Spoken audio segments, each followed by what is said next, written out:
The Beretta M9 served the U.S. military for decades, proving itself in some of the harshest conditions.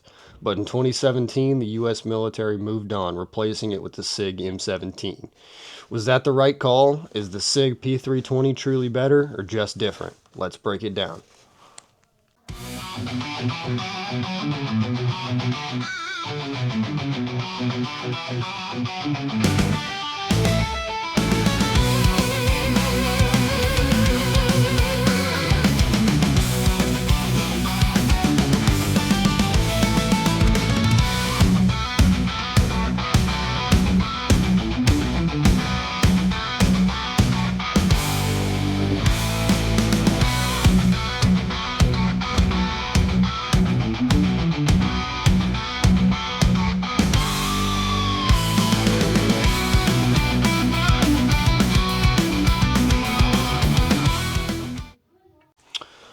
Back in the 1980s, the military needed a modern sidearm to replace the legendary 1911. Back-to-back world winner 1911 45 ACP. After a rigorous competition between the Beretta and the Beretta M9 and the Sig P226, the Beretta M9 came out on top. I really don't think this was because the Beretta was much better. I think it was really just cost. The U.S. military always is going for the cheaper option. But I mean, this is not a terrible pistol. Despite what a lot of people say, this is not a bad pistol. Like, it's very clean. It's very smooth. Mine is a little bit fancier than the basic. I've got the 25th anniversary, so it's got the nice wood polished grip, but it's a very smooth operating pistol. It's got some nice sights. I don't know if you can, I can try and show that at a later point. But very smooth. The trigger pull with hammer down, is about, I'd say probably 6 or 7 pounds, which is not horrible. And then hammer back, probably 3 or 4. It's a very functional pistol. Now, this is the original M9, so as you can see, there's really no place to put an optic. You could get a new slide, but I mean, I really don't want to. This is kind of more of like a collector's piece at this point than like a functional competition pistol or anything like that. So I wouldn't necessarily go into getting a new slide for this just so I could put a red dot on here. A lot of people do, but honestly, at that point, I'd rather just buy a new pistol, because I mean, really, this is not my ideal competition pistol. It's very nice. I love shooting it. It's very easy to break down, so it's got a little pin right here that you push in, and on the other side, it's got a little slide right here, a little I don't know what it's called, I guess a lever. So you just push in that button right there, you slide the lever down, it just pops off. Boom, there goes the slide. Okay, and then right here you've got your spring right on top of the barrel, just like a normal pistol. Just pop that bad boy out, and then you've got your barrel right here. It's pretty similar to most normal barrels. It's a 4.7 inch barrel, so it's a little bit, or it's a 4.9, my bad. It's a 4.9 inch barrel, so it's a little bit longer than some of your standard Sig pistols, but you know, it's still a great pistol. It's very accurate. I wouldn't say it's a whole lot more accurate than the Sig pistols with a 4.7 inch barrel. It's just different. It is also older, but it is still a very nice pistol. It's got a 15 round magazine, which they came out with newer ones. I think you can get like an 18 and I believe a 21, but that kind of like gangster mags like comes down to here. So it doesn't exactly look super great or modern, but this pistol served, surprisingly, from the early 80s all the way until GWAT, which is very surprising. But it wasn't this exact pistol. The M9, the M9A1, the original model, served through about like the late 90s-ish up until the early 2000s, and then they replaced it with the M9A4. So that has the optics cut up here. So you could put a red dot that was really only for special operations. Like infantry guys weren't really running around Fallujah with Berettas with red dots. That's not really what they did. And then it had also really for special operations. The barrel kind of sticks out right here, and they're like, huh, we could thread that. And it kind of naturally was just kind of perfect for a threaded barrel, and you just kind of slide your suppressor on here, and it's already buffed out of the end of the barrel, which a lot of pistols aren't like that, and it makes it, instead of being flush, the Berettas were already kind of built with this little buff out with the barrel, so it kind of just made it perfect for a threaded barrel, which was nice, but a lot of these things the standard military didn't see. It was really a lot of like Green Beret and Navy SEAL guys. But a lot of people also complained about the grip. So the grip is kind of angled out a little bit more. It made it more straight up and narrow. Like if you look at a picture of it, this is a little more canted out. The A4 is more straight up and down. And they also, I'm pretty sure the standard magazine capacity for the A4 was 18 rounds, but I'm not sure. But it still has the same 4.9-inch barrels, same operating system, same takedown, same safety right here. Yeah, so it was pretty much the same pistol, but slight improvements to make it a little bit more useful in our modern war. But still, there was a lot of complaints about, this and that. Like a lot of people would say that in the sand and dust in Iraq and Afghanistan, that the hammer on the Beretta would fall and kind of get stuck in half cock and not go down. And a lot of people would just be like, tap, rack, bang, get back into it.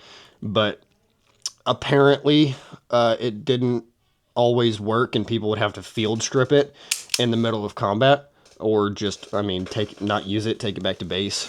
But obviously, if you run out of ammo in your rifle and you're relying on this and it falls to half cock and you have to field strip it, that's not good. So that's kind of why the military started to look for a striker-fired pistol like the M17 and the M18, which I don't have either of those. I have a P320, but they're similar operating systems. It just, the P320 doesn't have a hand safety, a finger safety. And I think the barrel's a little bit longer. But, we can go into all the details, but we really don't have to. Really, the main point is, hammer fire in the middle of the desert with dirt and dust and sand isn't always the greatest. So we can go ahead and get into the P320, see why it's better. All right, so fast forward to 2017, the military wanted something new. Light, modular, striker-fired, entered the Sig P320, which, similar to the Sig M17 and M18, like I said. Army and Marine Corps picked this up, which here I've got the slide release. So normally on the Sig M18 and 18, they would have a safety right here, depending on, some of them were ambidextrous. So, I guess the civilian market just didn't really need the safety. The military reached out to Sig and said that they did want a safety. That's just kind of one of the military standards for a pistol, I guess. Pretty much every military pistol in history has had a safety. The Beretta, the 1911.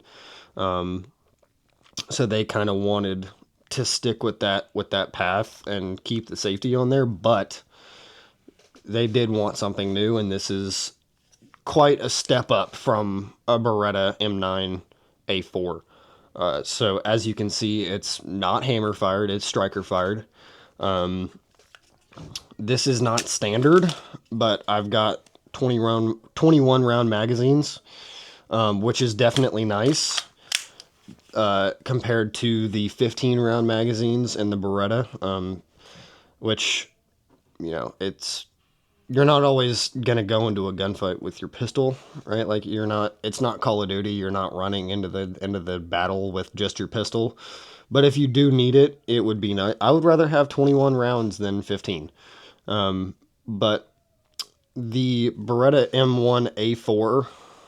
M9A4, apologies, did have the Picatinny rail on the bottom.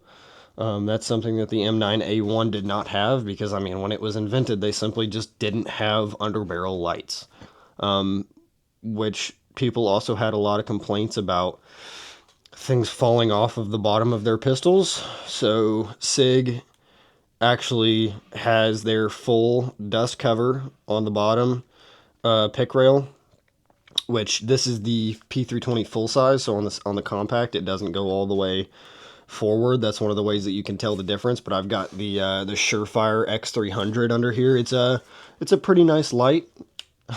Blind the camera. And then I got the Sig Romeo 1 Pro, I believe. This is a 4.7 inch barrel, so it's quite a bit shorter than the Beretta M9. But it does have a similar breakdown system, so you pull it back, and there's just a little lever right here. If I can not get my fingers caught in it.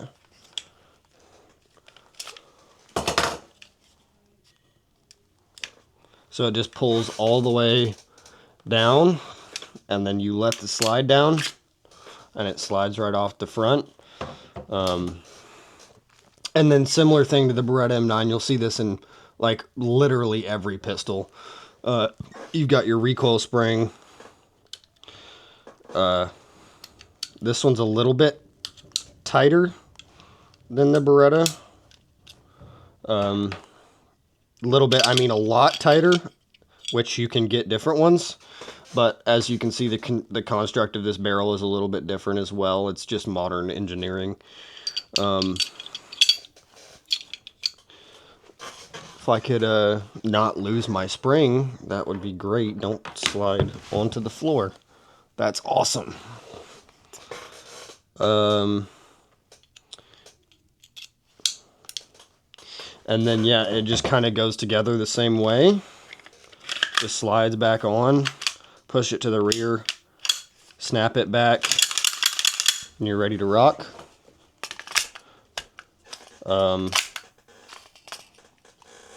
Possibly.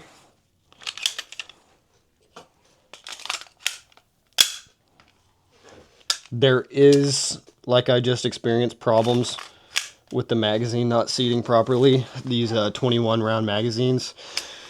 I'm not exactly sure why. But it's just one of those things that sometimes it just has to be forced. And I know what you're thinking. Why do you have a P320? Why do you carry a P320? Why do you run it in competition? Don't they negligent discharge all the time? Yes and no. It depends on what model you got. This is brand new. I got this year. Sig figured out whatever it was. I didn't really do all the research and see exactly what it was, but Sig found out what was making them go off inside of holsters or when dropped, and fixed that. So if you do have a P320 that you bought a while ago, closer to the release in 2017, I would get that checked out on the Sig website. They have a serial number checker, and if it's a certain serial number, they'll take it back, fix it, send your pistol back to you. Obviously, you don't want to shoot yourself in the leg or the foot. That's not fun at all. A lot of cops had problems with it, so they have their duty holsters, and they would run around and You know, a lot of times their fingers would get trapped in the trigger guard, and they would go to pull out, which that's partially bad training, but also bad design of the holster. It's really the negligent discharges and that type of way are really not the gun's fault. If you are pulling out of holster and you have your finger in the trigger guard and pull the trigger, that's really on you.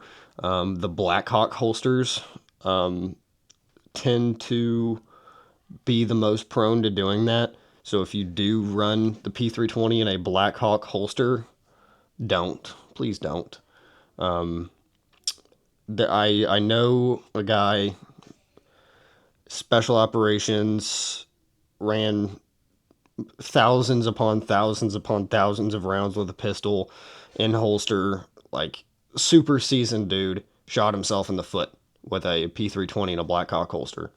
So it's not like these super novice guys that are being careless with their pistols. It happens to the best. It is a major design flaw. So I heavily warn you, if you have a Blackhawk holster with the Sig P320, get a new one. Get a new holster. Don't run the Blackhawk, please.